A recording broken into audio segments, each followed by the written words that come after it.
नमस्ते, जय हिंद। ये है द आवारा मुसाफिर शो क्लिप्स। आज़ादी के बाद जो इतिहास हमारे देश का लिखा गया उसमें काफ़ी चीज़ें डिस्टॉर्शन भी हुआ, विलफुल ओमिशन भी हुआ और काफ़ी चीज़ों को छोटा करके दिखाया गया। और अनफॉर्चुनेटली राज्य को जो टेक्स्ट बुक्स है था उनमें भी यही प्रॉब्लम था। फॉर एग्ज़ाम्पल हमें सबको पता है उड़ीसा में कोणार्क है, वर्ल्ड हेरिटेज साइट है। लेकिन कोणार्क को जिस वंश ने बनाया, जिस वंश का राजा ने बनाया, जगन्नाथ मंदिर को जिस वंश ने बनाया, उनके बारे में आज का उड़ीसा का बहुत कम लोगों को मालूम है। ईस्टर्न गंगा डायनेस्टी के बारे में किसी को नहीं पता है।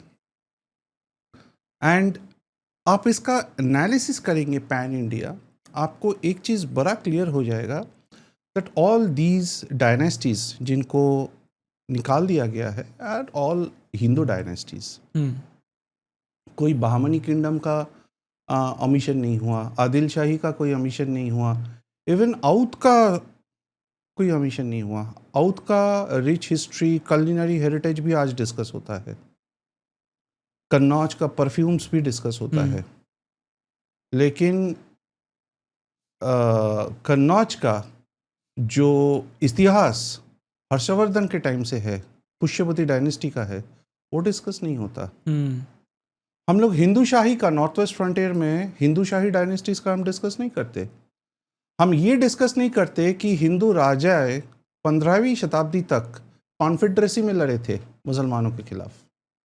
कॉन्फेडरेसी मतलब जब 4-5 राजा एकजुट होकर लड़ते हैं।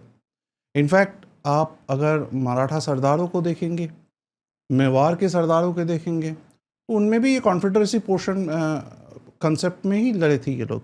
लेकिन ये चीज़ें डिस्कस नहीं होता। सो नाउ क्या हो रहा है? अच्छा, दूसरा चीज़ जो भारत का ट्राइब्स है, ट्राइबल्स तो खैर नाम अंग्रेज़ों ने दे दिया, लेकिन ट्राइबल्स का जो मेन वर्चस्व था, जो जीनियोलॉजी था और जो भारत का मूल निवासी थे, वो ये लोग थे।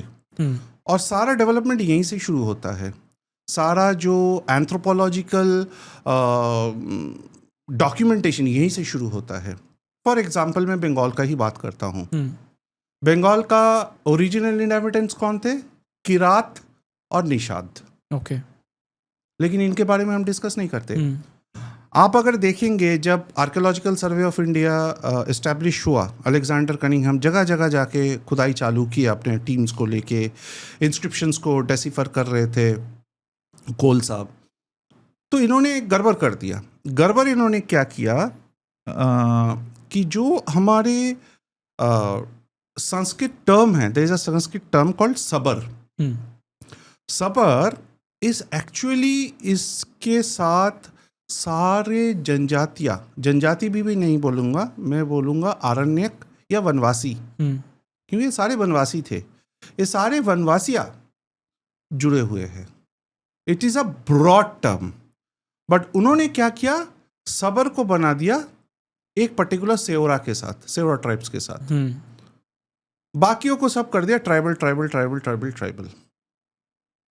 ठीक है। दूसरी बात, मैं कुछ कहाँ फंडामेंटली गलत हो रहे हमारे बताऊंगा। सेकेंड थिंग, और रादर द थर्ड थिंग, जो मेजर ऑबिशन हुआ, इंडियाज मैरीटाइम ट्रेड। आप मानोगे नहीं, अभी 5 साल पहले से मेरे को पता चला है रिसर्च करते करते कि इंडिया का मैरीटाइम ट्रेड, पर्टिकुलरली मेरा काम ईस्टर्न इंडिया का है, जो गंगा से गोदावरी का जो 600 किलोमीटर कोस्ट लाइन है, मैं उसकी बात कर रहा हूँ। उसका जो असाधारण इतिहास है कलिंगन मैरीटाइम ट्रेड का, मैरीटाइम मिलिट्री का, उसका हमारा टेक्स्ट बुक्स में कोई मेंशन है ही नहीं। मैंने अपने इतिहास की किताबों में नहीं पढ़ा है, आपने नहीं पढ़ा है, कॉलेजेस में नहीं है। हाँ, अगर कोई मैरीटाइम ट्रेड के ऊपर कोई स्पेसिफिक पीएचडी करना चाहते हैं तो उसके ऊपर वो काम करेंगे, लेकिन आम आदमी के लिए कहाँ है? लेकिन हमारे जो कनेक्शंस है, मैं आपको 2-3 एग्जांपल देता हूँ। एक आप कोणार्क में जाएंगे तो आपको जो नाट्य मंडप है उसके ऊपर आपको एक इमेजरी मिलेगा, आइकोनोग्राफी, जहाँ पे लंगूला नरसिम्हा देवा हाथी के ऊपर बैठे हुए हैं कोर्ट में अपने, मतलब उन कहीं तो गए हैं और उनको रिसीव करने के लिए कई सारे लोग हैं, और उसके साथ उन लोगों के साथ एक जिराफ खड़े हैं। Where giraffe is found in India.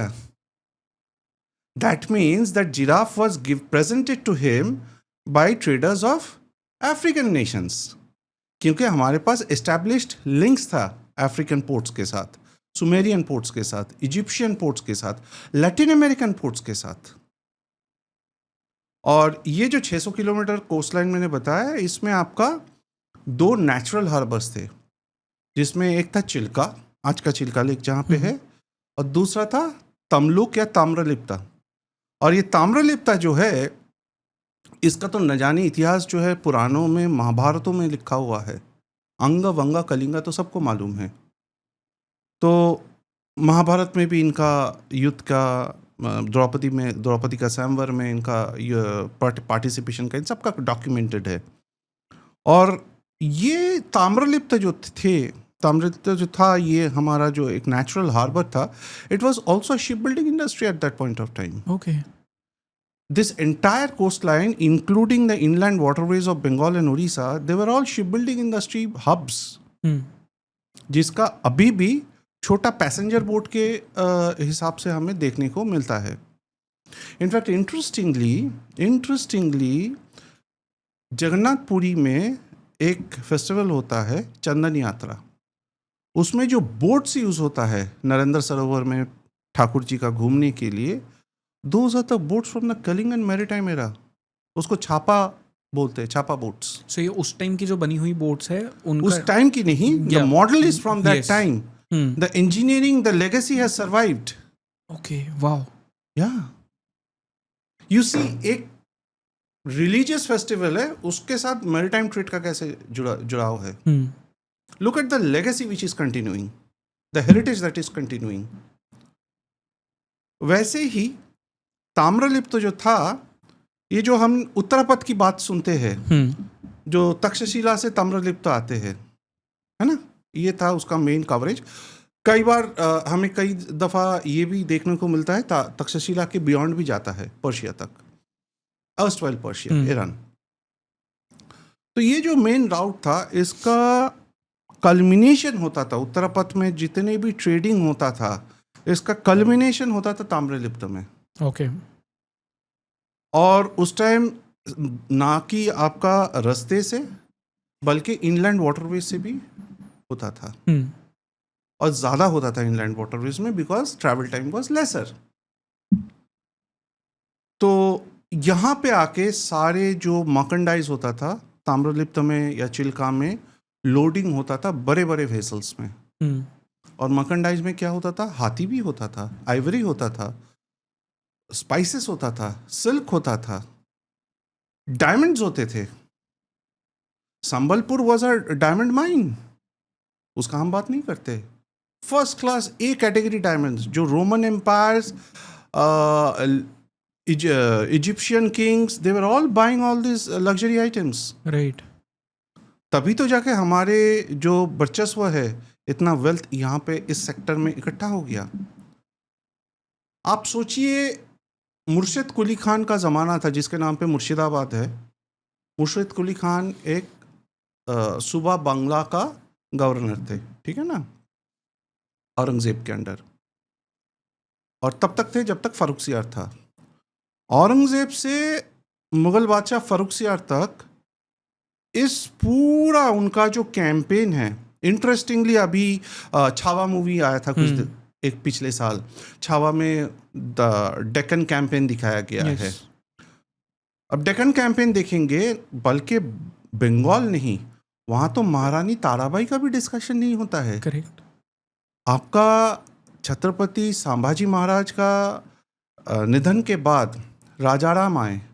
Rajaram ने 9 साल तक लड़ा, लेकिन बाकी 16, 17, 18 साल किसने रोक? It was Tarabai. Right. Aurangzeb वापस नहीं जा सका because of Tarabai. Look at the magnanimous personality of that lady. Or she should have got that honor which India gave to Maharani Lakshmi Bai. So coming back to this thing, वो पूरा campaign 27 साल तक was entirely funded by Bengal's revenue. 1 crore रुपया हर महीना 1 करोड़ रुपया मुर्शिद कुली खान औरंगजेब के पास भेजते थे. And he was चहीता of Aurangzeb. Okay.